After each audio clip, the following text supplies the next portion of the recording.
Good morning, guys. We got a couple little projects here this morning, and I'm gonna make a video on this hay that we have wrapped for a gentleman, Mr. Hoffman, and explain a little bit why we wrap it. So let's go over here and get a knife and open a bale up.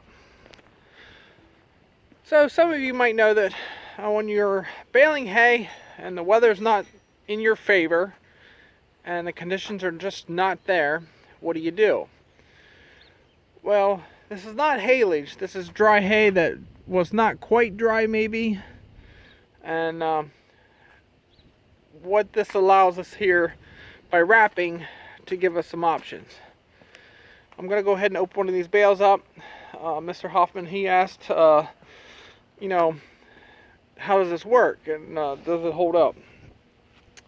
For beef cattle, 100% a perfect idea to save your crop if it's not dry. For horse hay or small animal calf hay, even the calves like this stuff. So what we ran into here with these bales is we had rain coming. The weatherman said, oh, we got nice weather, so there was a bunch of hay laying down, and it was nice stuff, and they didn't want to just let it get rained on and turn it into mulch hay. So I said, well, let's bale it and let's wrap it. And let's step back here a little bit.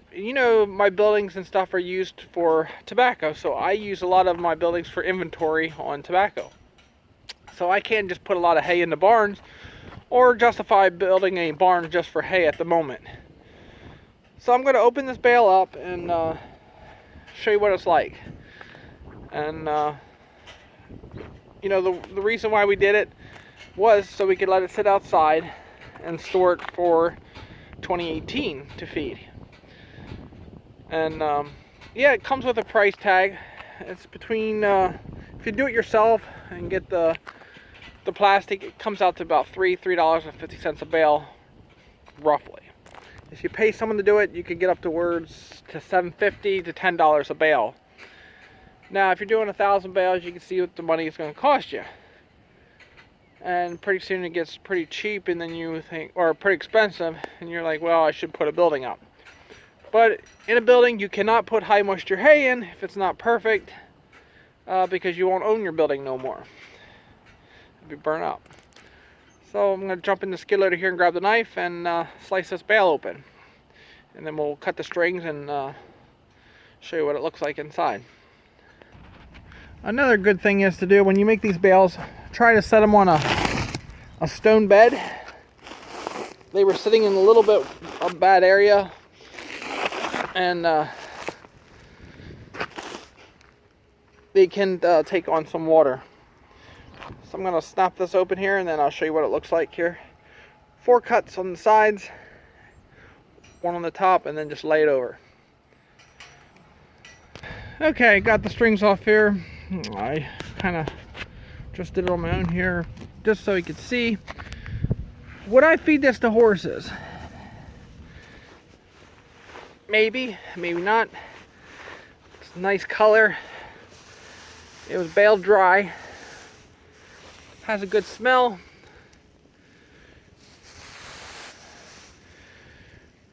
But I would feed it to calves, beef cattle, dairy.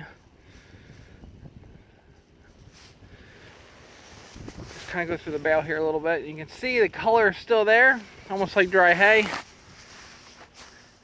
And every once in a while you might have had a tough spot. But I just want to give you a little close up here on this bale of grass. Timothy mixed, orchard grass maybe mixed in there a little bit. See some of the heads there, young. It was made kind of young, but it was going to be nice hay. And now I made myself a little mess, but I just wanted to show you kind of hay that comes out of these bales. Now, not everyone's going to be perfect, and but again, for feeding beef cattle, it's really nice stuff. So I want to do this for Hoffman here on the bales here that we wrap. Kind of a little bit of a reason why we do them. It's just a backup plan. And put my glove back on here. It's a little cold. Yeah, you get expense in them, and even if we had a building to put hay in it, I could dump acid on it, and I could get up to almost $8-9 on acid, trying to keep the hay from going bad.